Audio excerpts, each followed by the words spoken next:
मेरे प्यारे छात्रों, आप सबों का स्वागत है। और आज की इस वीडियो में हम लोग बात करेंगे मापन प्रणाली की। तो हम लोग आरंभ बैच चला रहे हैं क्लास 11 का, और उस आरंभ बैच में हम अब बहुत आगे आ चुके हैं। अब हम लोग मापन प्रणाली की बात करेंगे, जिसे अंग्रेजी में मेजरमेंट सिस्टम के नाम से जानते हैं। तो देखिए, इसके बारे में एक छोटा सा आपको कहानी मैं बता देता हूँ। कहानी यह है कि बहुत साल पहले की बात है कि एक राजा के राज्य में एक व्यक्ति रहता था, और वो जो व्यक्ति था वो धोती पहना करता था। और वो धोती लेने के लिए एक दुकान के पास बराबर जाया करता था। दुकान ए और एक और शॉप है, दुकान है बी, दोनों आस पास ही थे। अब वो बंदा एक दिन धोती लेने गया अपने लिए। इसके पास धोती नहीं था, इसका धोती फट गया था।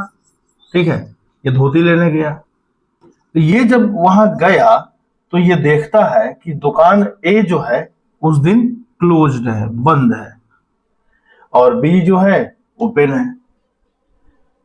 और ऐसा ऐसा मार्केट में आपने भी देखा होगा कि दो दुकान होते हैं एक ही चीज का, लेकिन एक में ज्यादा बिक्री होता है, एक में कम होता है। कुछ कारण होता है, इसीलिए होता है। तो इनके दुकान में बहुत कम लोग जाया करते थे। ये बेचारा मजबूरी में उस दिन इसके पास चला गया और इससे बोला धोती दीजिए। तो इसका जो सेठ था अपने चेला को बोला, अरे चलो 5 हाथ धोती नाप दो। 5 हाथ धोती नाप कर इस व्यक्ति को दे दिया गया। जब ये घर गया और जब इसने धोती को लपेटा तो धोती छोटा हो जाता था। जब बार बार लपेट के देखा, बार बार छोटा हो रहा है। इसका दिमाग घूम गया। ये जो इस दुकानदार के पास गया, बी वाले के पास, कहा कि आपने कैसा धोती दिया है कि बार बार छोटा हो जाता है। बगल वाले से 5 हाथ धोती लेते थे तो छोटा नहीं होता था, और आपके दुकान से हम धोती ले रहे हैं तो छोटा हो जा रहा है, ऐसा कैसे? तो दुकानदार ने कहा कि नहीं, हमने तो पूरा कपड़ा दिया है। चलवा को बुलाया, कहा चलवा 5 हाथ नाप के बताओ था। फटाफट नाप के बता दिया 5 हाथ। तो इस दुकानदार ने उस चेलवा पर गौर किया, उसके दुकान में जो चेलवा है उस पर गौर किया। उस चेलवा का हाथ छोटा था, इस दुकान का जो चेलवा था उसका हाथ बड़ा था। अब ये समझ गया, अरे यहाँ तो ये झोल है, इसलिए इसके दुकान में कोई नहीं जाता है। ये बात लेकर राजा के पास चला गया। ये बात लेकर राजा के पास चला गया। राजा के दरबार में जाके कहा कि हुजूर, आपके राज्य में अन्याय हो रहा है। किसी दुकान में 5 हाथ धोती इतना बड़ा होता है और किसी दुकान में 5 हाथ धोती उतना छोटा हो जा रहा है। तो राजा ने कहा कि ऐसा कैसे? तो राजा का मंत्री बड़ा चालाक था। राजा के मंत्री ने कहा, हुजूर, ये जो व्यक्ति है इस दुकान से धोती खरीदा, और इस दुकान में हमारे यहाँ जो भी दुकान है हमारे राज्य में, वो सभी हाथ से माप के धोती देते हैं, और सभी दुकानदार अपना अपना चेला रखे हुए हैं। जब खरीदना होता है तो बड़ा हाथ वाला चेला आगे कर देते हैं, और जब बेचना होता है तो छोटका हाथ वाला चेलवा को आगे कर देते हैं। वो जल्दी जल्दी 5 हाथ माप देता है। पूरे राज्य में यही जो है चल रहा है, और आपको हम कई दिनों से कह भी रहे हैं महाराज कि इस पर ध्यान दीजिए, नहीं तो प्रजा में रोष फैल जाएगा, लोग नाखुश हो जाएंगे आपसे। राजा को बात दिमाग में बैठ गया। कहा कि अरे तो बहुत बड़ी बात है, तो पूरे राज्य को तहस नहस कर देगा। जमीन में भी घोटाला हो रहा होगा। जमीन अगर किसी को खरीदना है तो बड़ा हाथ वाला चेला ले जाएगा, अब बेचना है तो छोटा हाथ वाला। कहीं दोनों लड़ गया तो लड़ कट के मर जाएगा आपस में, राज्य में अशांति फैल जाएगी। तो राजा ने कहा, एक काम करो, आज से किसी का हाथ नहीं चलेगा। राजा ने अपना हाथ आगे किया और अपने हाथ का यहां से लेकर यहां तक का जो है एक लंबाई मापा, या इसके हाथ के बराबर का एक लकड़ी का टुकड़ा बनवाया। और राजा ने कहा कि मेरे हाथ के बराबर जो लकड़ी का टुकड़ा है, आज से वही पैमाना रहेगा, वही स्केल का काम करेगा, और उसका नाम रहेगा हाथ। और धोती हो या जमीन हो या कोई भी चीज, लंबाई जिसका मापन होगा हाथ से किया जाएगा। और इस तरह से पूरे राज्य में लकड़ी सारे व्यापारियों को बंटवा दिया गया। राज्य में शांति फैल गई, व्यापार अच्छे से होने लगा। अब हुआ क्या कि राजा एक दिन बूढ़ा हुआ, उसका बेटा अब आगे आया। तो उसका जब बेटा आगे आया तो अब हर शासक चाहता है कि मेरा अपना कुछ चले। उसने देखा कि बाबूजी का ही हाथ अभी चल रहा है, हम नया राजा है तो कुछ नया करते हैं। तो उसने कहा कि बाबूजी यहाँ कोहनी तक का लंबाई लिए थे, हम यहाँ तक का लंबाई लेते हैं। आज से जो एक हाथ इतना बड़ा हो जाएगा। या उसने उसको जो है एक नाम, कुछ नाम दे दिया, यार्ड या कुछ नाम दे दिया। कहा कि आज से हमारा जो हाथ का लंबाई है यही एक यार्ड कहलाएगा, मान लेते थोड़ा देर के लिए। तो उसने इसकी लंबाई को थोड़ा बढ़ाया और उसको एक नया नाम दे दिया, यार्ड। थोड़ा देर के लिए मान लेते हैं कि ये नाम दे दिया। अब ऐसा हो गया। अब क्या हुआ कि ये जो राजा का बेटा था उतना अच्छा पावरफुल तो था नहीं। ये इसके राज्य में बहुत घोटाले बढ़ गए, हर चीज को ये बदलने लगा। इससे बहुत सारे लोग नाखुश हो गए। कुछ लोग जाकर दुश्मन देश से मिल गए और इस पर हमला हुआ और उस राजा का बेटा मारा गया। और बगल के पड़ोसी राज्य ने इस राज्य पे कब्जा कर लिया और अपने राज्य में मिला लिया। मिलाने के बाद वो बेचारा शासन करता रहा। कुछ दिन के बाद अचानक से उसका मंत्री आके राजा के कान में कुछ फुसफुसाया और कहा, महाराज, राजा तो आप इस राज्य का बन गए, लेकिन कुछ कमी अभी भी बाकी रह गई है। क्योंकि राज करने के लिए केवल जमीन पे कब्जा जरूरी नहीं होता है, हर तरीके से राज किया जाता है। भाषा के ऊपर पकड़ बनाकर लोगों का भाषा बदल दीजिए, लोगों का मात्रक बदल दीजिए। कहा कि महाराज अभी भी पुरनके राजा का हाथ चल रहा है। तो नयका राजा कहा, अच्छा उसका हाथ चल रहा है तो हमारा लात चलेगा। तो उस राजा ने कहा कि मेरे पैर का एड़ी से लेकर ये जो उंगली है पैर की सबसे बड़ी, वहां तक की जो लंबाई है हम उसको बोलेंगे foot. This is my foot, मेरा पैर। तो उसका हाथ तो मेरा लात काफी है। तो अपने लात का यानी अपने पैर का तलवा का लंबाई नपवा कर और उसका छोटा छोटा लकड़ी का टुकड़ा बनवाकर उसका सा सैंपल पूरे राज्य में बंटवा दिया। कहा आज से लंबाई का मापन फुट में होगा। ऐसे ही करके दुनिया के अलग अलग क्षेत्रों में अलग अलग राजाओं ने, अलग अलग शासकों ने अपना एक अलग ही मापन पद्धति विकसित किया लंबाई के लिए। कोई बीघा चलाता, कोई लगी चलाता था, कोई आदमी से माप रहा है, कोई कुछ कर रहा है, कोई बीता से ही लंबाई माप रहा है। तो दुनिया के अलग अलग इलाकों में मापन की अलग अलग प्रणालियां विकसित हुई, लेकिन सभी प्रणालियां विश्व स्तर पे उभर के नहीं आ पाई। बस 4 प्रणाली जो है वो विश्व स्तर पे सबसे ज्यादा इस्तेमाल किए गए। पहला हमारा है सीजीएस मापन प्रणाली। इसको लोग फ्रेंच मापन प्रणाली के नाम से भी जानते हैं। फ्रांस में ज्यादातर इसके मात्रक यूज किए जाते थे। फिर है एफपीएस मापन प्रणाली, जिसका इस्तेमाल ब्रिटिश लोग किया करते थे और अमेरिका में आज भी कई पैमाने पे इसके कुछ मात्रक इस्तेमाल होते हैं कई क्षेत्रों में।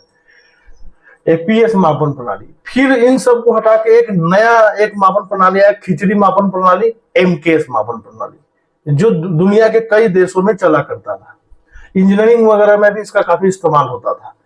और सबको हटाकर अंत में जब दुनिया सिमटने लगा, ग्लोबलाइजेशन का दौर आया, अब एरोप्लेन, रेलवे, अच्छे अच्छे जहाजों का आविष्कार होने लगा, तो एक जगह से दूसरे जगह तक पहुंचना आसान होने लगा। दुनिया सिमटने से लगी, एक तरह से लोग एक दूसरे के करीब आने लगे, एक देश दूसरे देश के करीब आने लगे, व्यापार होने लगा। तब उस स्थिति में अब मान गया, जैसे इसको ऐसे समझिए, इंडिया में कपड़ा बना, तो इंडिया में कपड़ा बना मान लेते हैं मीटर में, हमारे यहाँ मीटर में लोग नापवाते हैं कपड़ा वगैरह। और वो जब गया बिकने के लिए मान गए इंग्लैंड में, तो वहां मान लेते हैं पीएस चल रहा है, वहां कपड़ा बिक रहा है फुट में।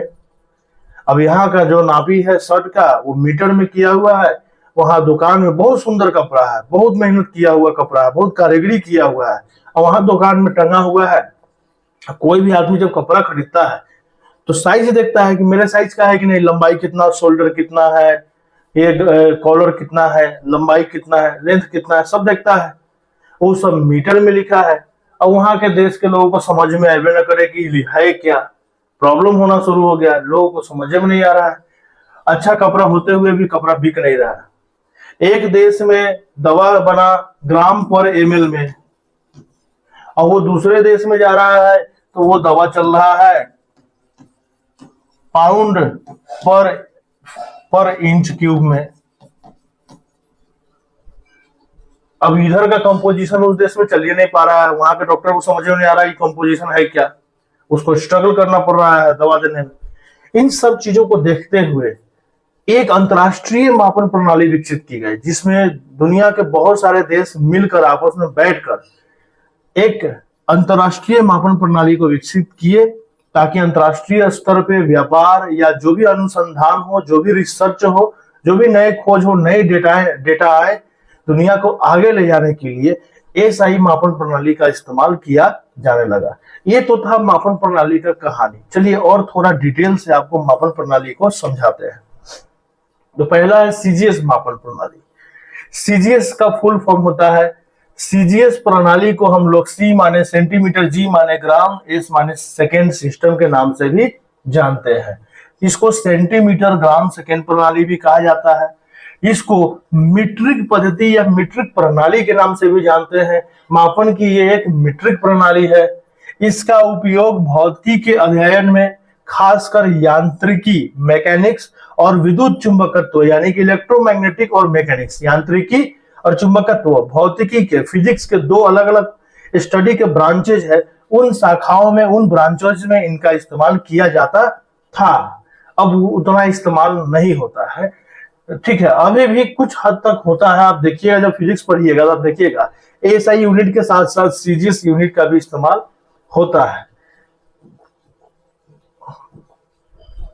सीजीएस प्रणाली में अगर हम बात करें तो लंबाई को सेंटीमीटर में, द्रव्यमान को ग्राम में, समय को सेकेंड में, बल को डाइन में, ऊर्जा को अर्ग में और दाब को बार में मापा जाता है। और एक डाइन जो होता है, एक डाइन 1 ग्राम पर सेंटीमीटर पर स्क्वायर सेकेंड के बराबर होता है। 1 ग्राम सेंटीमीटर प्रति वर्ग सेकेंड के बराबर होता है। और एक अर्ग जो होता है 1 ग्राम स्क्वायर सेंटीमीटर पर स्क्वायर सेकेंड के बराबर होता है। उसी तरह एक बार को जो है ये इस तरह से हम लोग तोड़ के लिख सकते हैं।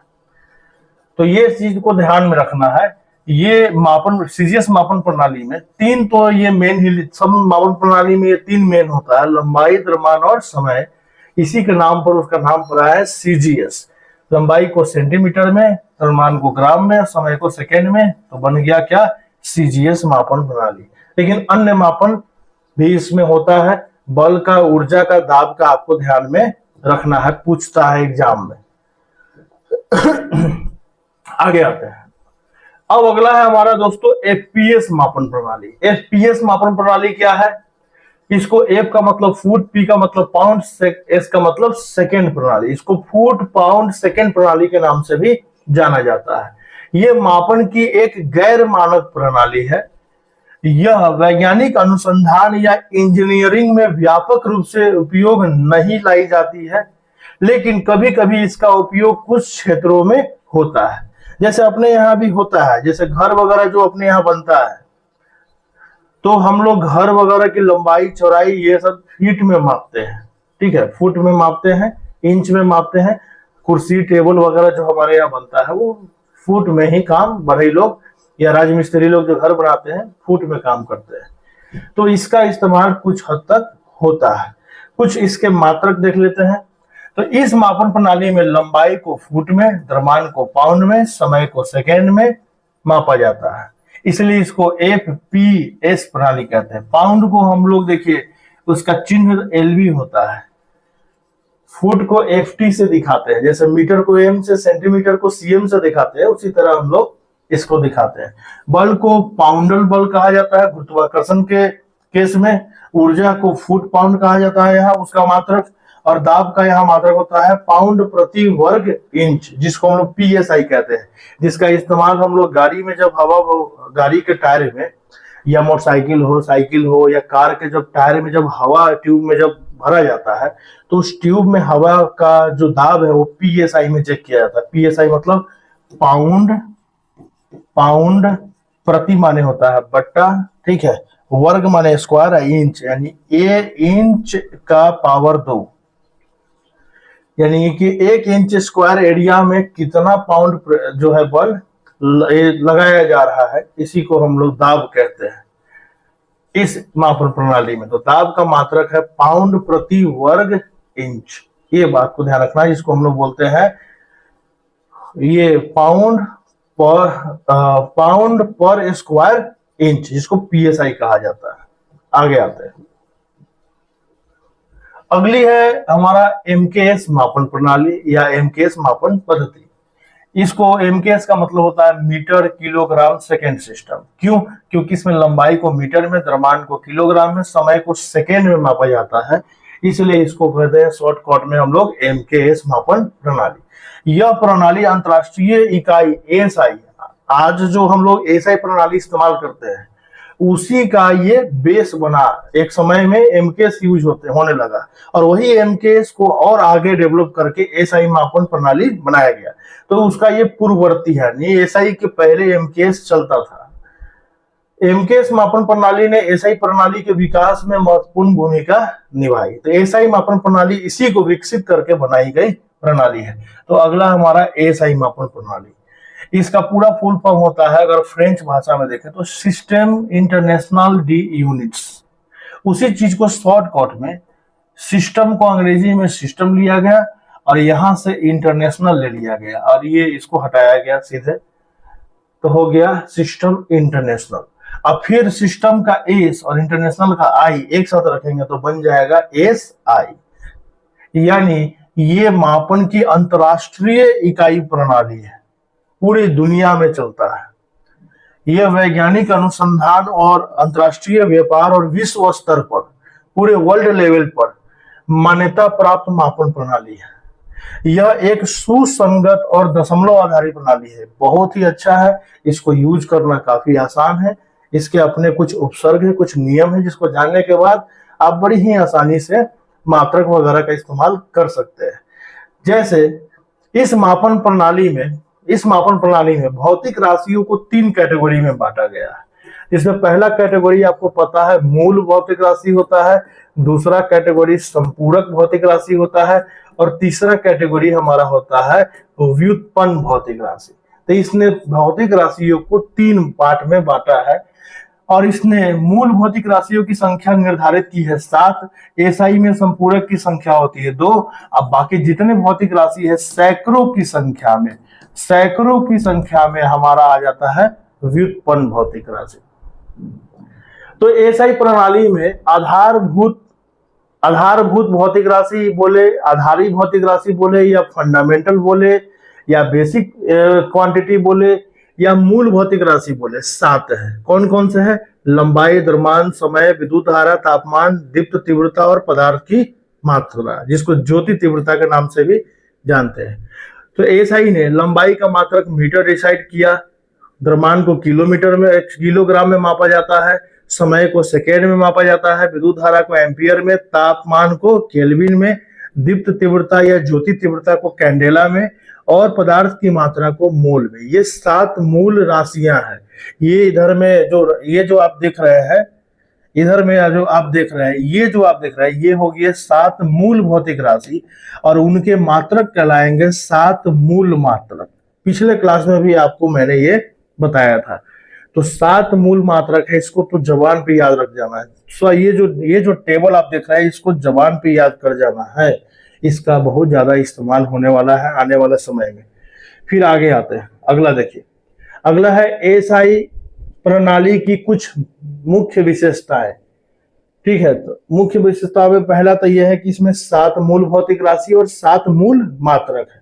दूसरा, इस प्रणाली में 2 संपूरक या सहायक भौतिक राशियां हैं और उनकी इकाइयों या उनके मात्रकों को सहायक या संपूरक इकाई के नाम से जानते हैं। इनकी संख्या है 2। वो 2 भौतिक राशि कौन कौन से हैं? समतल कोण या ठोस कोण। समतल कोण, ठोस कोण भौतिक राशि है और समतल कोण का इकाई या मात्रक है रेडियन और ठोस कोण का होता है स्टेरेडियन, जो कि एसआई के संपूरक मात्रक कहलाते हैं। तो ये भी ध्यान रखना है, इनका भी इस्तेमाल आगे चल के होगा। अब आगे आते हैं, समतल कोण कैसे डिसाइड किया जाता है? रेडियन। तो देखिए, ये एक वृत्त है, वृत्त में हम यहाँ एक छोटा सा क्या ले लेते हैं, एक वृत्त की परिधि का एक छोटा सा टुकड़ा ले लेते हैं जिसको चाप बोलते हैं। अब इस चाप के दोनों छोरों से सेंटर तक हम क्या करते हैं, एक सीधी रेखा भेजेंगे तो सेंटर पे एक कोण अंतरित करेगा, कोण बनाएगा। इसी कोण को समतल कोण कहा जाता है और इस कोण का फॉर्मूला पढ़े होंगे, कोण बराबर थीटा बराबर होता है चाप की लंबाई बटा त्रिज्या। चाप की लंबाई एस और त्रिज्या है आर। अब देखिए रेडियन को कैसे डिफाइन किया जाता है। रेडियन कहता है कि जितनी लंबाई त्रिज्या की है, अगर उतनी ही लंबाई का अगर हम चाप काट ले और वो जो कोण बनाएगा, अगर आर जितना लंबा है उतना ही लंबा अगर चाप ले ले, अगर ये मान लेते हैं अगर ये 4 सेंटीमीटर है और चाप की लंबाई भी 4 सेंटीमीटर ले ली जाए, तो ये चाप सेंटर पे जो कोण बनाएगा वो कोण 1 रेडियन कहलाएगा। यानी अगर एस का भी मान आर के बराबर हो जाए, मान लेते हैं ये भी 2 हो जाए और आर भी 2 हो जाए, और कट कुट के अंत में कितना बचेगा, उस केस में यहाँ जो हमारा कोण बनेगा वो कोण बनेगा 1 रेडियन। तो किसी वृत्त में जितनी त्रिज्या की लंबाई हो, अगर वही लंबाई अगर चाप की हो जाए तो सब कट कूट के बचेगा 1, इसी को बोलेंगे 1 रेडियन। रेडियन की ये परिभाषा है, ठीक है।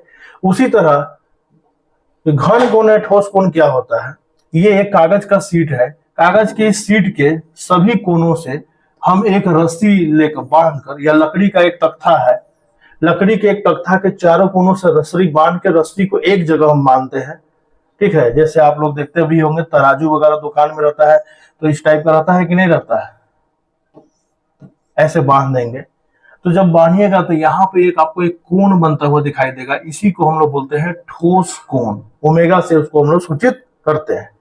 इस ठोस कोण का मान निकालने का सूत्र क्या है कि जिस एरिया के कारण इस बिंदु पर ठोस कोण बन रहा है, उस एरिया का क्षेत्रफल और इस बिंदु से, इस उभयनिष्ठ बिंदु से उस एरिया के अलग अलग, उस आकृति के अलग अलग कोनों या अलग अलग किनारों पर मिलाए गए ये जो रेखाएं हैं या जो दूरी है या ये जो धागा आपने बांधा है, इसकी लंबाई जिसको हम लोग आर से दिखाते हैं, उसके स्क्वायर से भाग करने पे ठोस कोण निकलता है।